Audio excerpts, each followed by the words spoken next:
Ok, bienvenue à tous et bienvenue sur le podcast Sport Santé Nutrition. Je m'appelle Médéric, je suis coach sportif et tous les dimanches je te permets de te remettre en forme et de te transformer physiquement grâce au sport, à la santé et à la nutrition. Et avant qu'on commence, j'aimerais te poser une petite question. Est-ce que tu as déjà fait l'expérience par exemple de regarder une série et le fait d'être d'épisode en épisode absorbé par la série, tu vois pas l'heure passer et tu regardes l'heure au bout de 5-6 épisodes et tu vois qu'il est 2, 3, 4 heures du mat. Et tu te dis, bon, au pire, c'est pas grave, tu vois, je peux en regarder un épisode de plus, puisqu'au pire, le lendemain, c'est pas grave, c'est dimanche, je ferai une grasse mat et je vais dormir 8 heures et ça va aller. Et du coup, tu te couches très tard, 2, 3, 4 heures du matin, et là, tu te réveilles le lendemain matin, donc tu as fait ta grasse mat, tu as dormi jusqu'à midi, et tu es complètement explosé, tu as la flemme de tout, tu es incapable de réfléchir, et au final, tu vas faire quoi? Tu vas attendre que la journée elle se passe, en te distrayant toute la journée avec des tâches qui demandent peu d'attention, car tu es incapable de toute façon de donner plus d'attention à une tâche.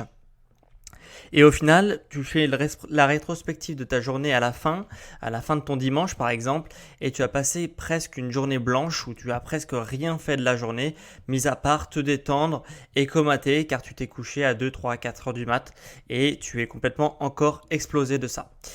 Et du coup, est-ce que tu t'es déjà demandé pourquoi ça faisait ça? Parce que certes, tu as dormi de façon décalée, c'est-à-dire que tu as quand même dormi 8 heures, peut-être que tu dormais 8 heures de toute façon dans ta semaine et que tu as dormi 8 heures là de façon décalée, donc de 3 à 12 au lieu de peut-être te coucher plus tôt et de te réveiller aussi plus tôt. Mais voilà, est-ce que tu t'es déjà demandé pourquoi en dormant 8 heures de sommeil n'était pas égal et c'était pas exactement la même chose en fonction de l'heure où tu te couchais?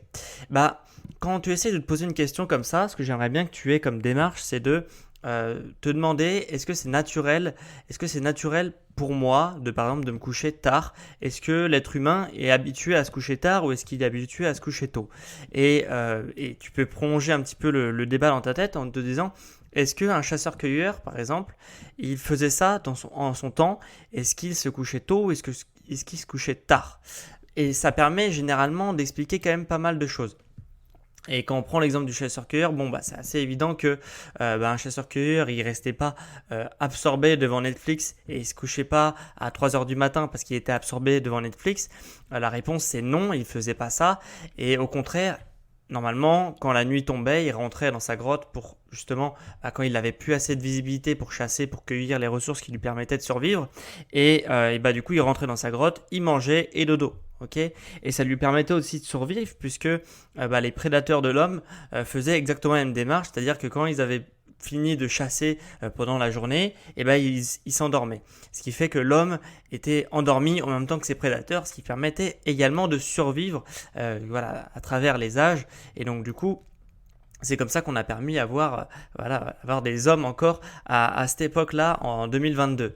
Donc ça fait des millions d'années en fait qu'on fonctionne comme ça, c'est-à-dire qu'on se couche quand même tôt. On essaye que quand la nuit tombe, de rentrer chez nous, puis après de manger, de dormir, etc. Et là depuis un petit nombre d'années, on n'a pas eu le temps de graver justement du coup cette nouvelle habitude dans nos modes de vie et le fait que du coup ces nouvelles habitudes de se coucher de plus en plus tard n'est pas encore gravé dans nos gènes. Peut-être que dans des millions d'années, s'ils perpétuent ça durant des millions d'années, ils seront peut-être habitués à dormir plus tard que nous, mais nous encore nos gènes ils sont pas habitués à ça.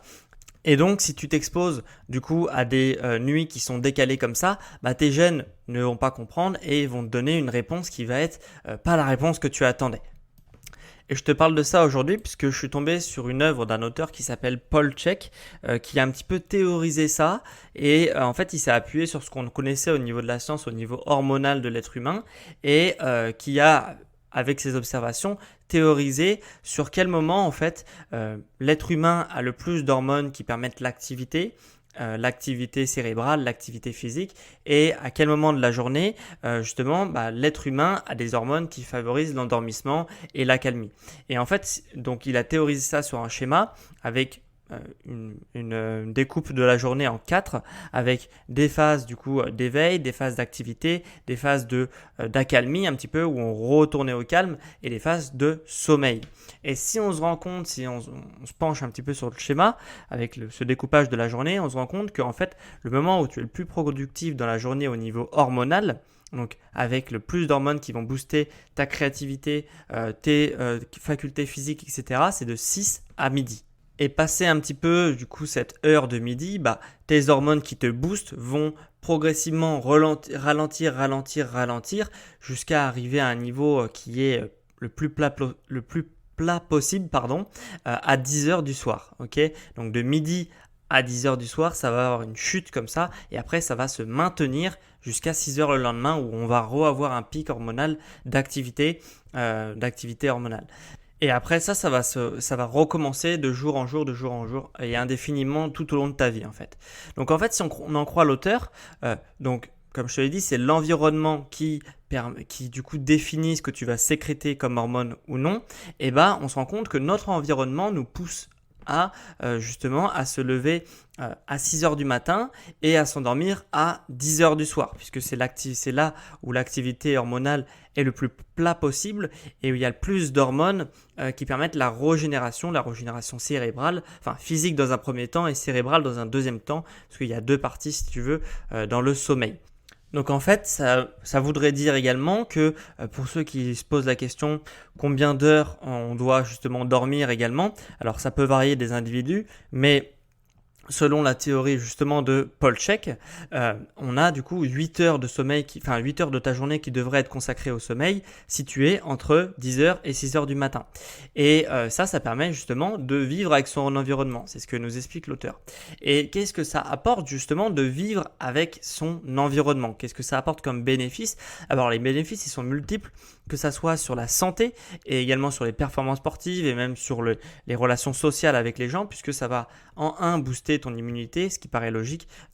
Meilleure est la qualité de ton sommeil, meilleure sera ton immunité face à la maladie. On a aussi une diminution du stress, également très logique, parce qu'on sait que justement le sommeil permet de réduire le niveau de cortisol dans le sang, ce qui permet justement de diminuer aussi le stress qu'ont tes cellules. On a aussi une meilleure récupération physique, encore une fois très logique avec le sommeil. On a une meilleure humeur, une meilleure concentration et un meilleur apprentissage. On a aussi une régulation de l'appétit et du métabolisme. On a aussi une augmentation de la libido, ce qui est encore logique avec des hormones telles que la testostérone qui favorise la libido tout simplement. Donc on a vraiment un package d'hormones qui vont être régulées de façon normale en fait et qui vont booster tes capacités si tu as pris l'habitude justement de fonctionner sur un environnement, sur un rythme de vie qui n'est déréglé par rapport à ce que te gêne et ce que ton environnement te dicte. Donc il y a certains qui vont dire oui ça paraît logique de se coucher tôt, de se lever tôt, c'est un petit peu la base. T'as rien inventé là. Alors non, certes j'ai rien inventé. D'ailleurs j'ai fait que un petit peu retranscrire des propos que disent certaines personnes assez connues. Et en plus, moi ce que j'aime bien faire, c'est de lire un petit peu des biographies de gens inspirants, de gens qui ont réussi, même si la réussite c'est quand même quelque chose d'assez subjectif. Et en fait, tu te rends compte que quand tu as une biographie, du coup tu te plonges un petit peu dans le personnage qui dit sa biographie, qui écrit sa biographie, et tu te rends compte que toutes les personnes qui sont marquantes avaient comme habitude justement de se lever tôt. Donc ça me paraît pas du tout surprenant que de se lever tôt, ça permet de réguler pas mal d'hormones et ces mêmes hormones vont t'aider dans ta vie à accomplir plus de choses. Et qui dit plus de choses dit que tu vas peut-être marquer un peu plus les gens, ton entourage et pour certaines personnes marquer une époque. Donc ça paraît assez logique tout ça et en plus ça donne envie puisque même sur un plan sportif toutes les facultés que peut représenter justement un sommeil qualitatif et un rythme de vie qui est vraiment aussi réglé un petit peu sur son environnement, avec justement une boost un petit peu de toutes les hormones et une meilleure récupération, même sur un plan sportif, c'est même intéressant. Donc je voulais te partager ça aujourd'hui en tout cas. Moi, de lire ça, ça m'a fait un petit déclic, je te le cache pas, même si c'est des trucs, encore une fois, qui paraissent très logiques et que je savais plus ou moins. Et ben moi, ça m'a bien motivé parce que en fait, j'ai pris quand même l'habitude personnellement de me coucher relativement tard. C'est-à-dire que généralement, donc je me couche assez tard et je me lève aussi assez tard puisque j'ai la chance d'être à mon compte. Je organise un petit peu ma journée comme je veux et du coup, voilà, j'ai pris l'habitude, comme je te dis, de me coucher tard, de me lever tard et de faire un petit peu entre minuit couché et 9h du mat le réveil. Et du coup, je vais essayer de décaler un petit peu cette routine-là, me caler sur les 8 heures de sommeil théorique qu'on a besoin si on suit justement notre environnement. Et donc 10 heures, ce qui est l'heure optimale pour se coucher, je pense que c'est pas quelque chose de réalisable pour moi, puisque voilà, même socialement, c'est assez compliqué de se coucher avant tout le monde, sinon en fait tu profites pas trop de tes proches. Donc tout simplement, moi ce que je vais essayer personnellement, c'est de me coucher de 23h à 7h, ok, donc de 23h du mat coucher, 7h du matin le réveil, et j'aimerais en fait observer un petit peu pour voir si ça change quelque chose sur ce que j'ai accompli dans la journée tout simplement, et également sur mon niveau d'énergie, mon niveau de performance sportive.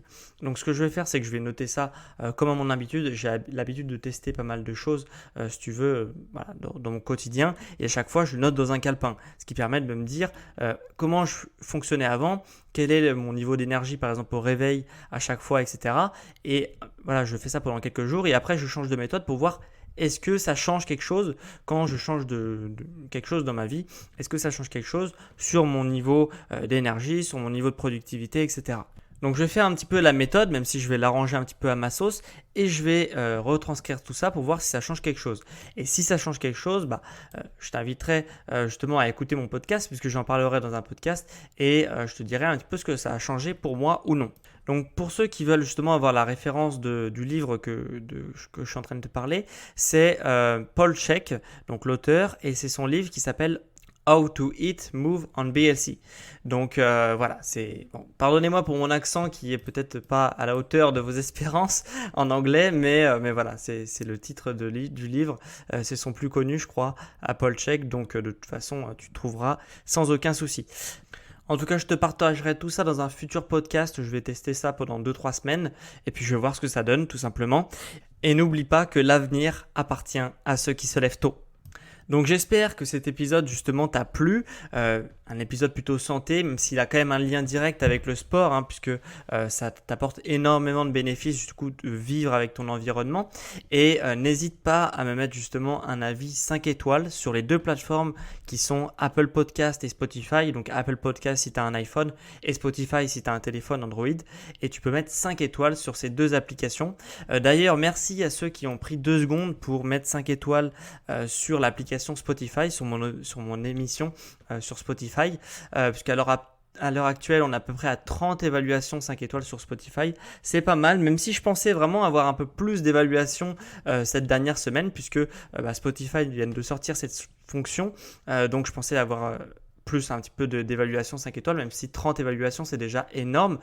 Donc pour cette nouvelle semaine, merci à ceux qui prendront le temps de mettre à jour l'application Spotify si ce n'est déjà fait et de mettre 5 étoiles sur mon émission. Ça me fera extrêmement plaisir et moi, ça m'aide énormément. Et sinon, pour ceux qui m'écoutent sur Apple Podcast, vous avez été nombreux à me lâcher des avis sur l'émission sur cette plateforme et donc je vais les lire. Notamment 2 avis qui ont été écrits sur la plateforme cette semaine. Alors il y a déjà Virgile qui me dit je recommande 5 étoiles, que des bons conseils, explications claires et intéressantes, une révélation notamment sur la course pieds nus. Donc merci à toi Virgile de ton évaluation, de ton avis écrit 5 étoiles. Et on a un autre avis qui est de Joe de Cap Triathlon qui me dit bravo, top, avec 5 étoiles. Donc merci à vous deux d'avoir le temps d'écrire un avis, puisqu'on peut mettre un avis 5 étoiles, puis écrire un avis si on en a l'envie. Donc merci à vous deux d'avoir pris le temps de le faire. Et merci à ceux qui, pendant cette semaine, prendront le temps de prendre 5, 10, 20 secondes de leur temps pour mettre un avis ou peut-être d'écrire un avis sur la plateforme Apple Podcast. Voilà, donc merci à tous ceux qui prendront le temps de le faire. Et dernière chose avant qu'on se quitte, pour ceux qui veulent profiter justement de cette nouvelle année pour faire des changements durables dans leur vie, pour transformer leur physique ou leur activité sportive et qui veulent justement se faire accompagner pour avoir de vrais résultats sur le long terme, et moi ce que je t'invite à faire, c'est de cliquer sur le lien en description ou alors sur mon site sportsanténutrition.com justement pour prendre un rendez-vous privé avec moi pour faire un bilan sur ton activité sportive et sur ton physique et justement établir un plan sur du court, du moyen terme pour avoir de vrais résultats sur ce court moyen terme là. Donc ça se passe en description ou sur mon site. Et quant à moi, du coup, on se retrouve dimanche prochain à midi pour un prochain épisode sur le sport, la santé et la nutrition. Ciao les sportifs intelligents!